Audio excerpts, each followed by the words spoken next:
Hi అండి, నమస్తే. Welcome back to Swathi Swaraj channel. పండగ ముందు చేయాల్సిన పిండి వంటల్ని పండగ తర్వాత చేసేస్తున్నాం అనమాట. ఇంకా పండగ అయిపోయింది, ఎవరికి వాళ్ళు ఇంటికి వచ్చేసాము. నేను మా ఫ్రెండ్ నైబర్ అనమాట.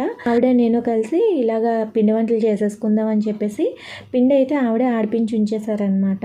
ఒక 6 కేజీల వరకు జంతికల కోసం పిండి ఆడిపించారు. మేము అవి ఎక్కువైపోతాయని చెప్పేసి దాంట్లో సగం జంతికలు వేసేసుకున్నాము. అలాగే కొద్దిగా శనగపిండితో ఈ విధంగా కారం పూస కూడా చేసేసుకున్నాము. ఈ విధంగా కారం పూస కూడా చేసుకున్న తర్వాత పాల బిల్లు అంటే కోవ బిల్లు అంటారు కదా, అవి కూడా చేసుకుందామని 3 లీటర్ల వరకు పాలతోని ఈ విధంగా కోవ బిల్లు కోసం వేశారనమాట. అయితే అది మరుగుతూ ఉండడానికి చాలా సమయం పట్టేస్తుంది కదా.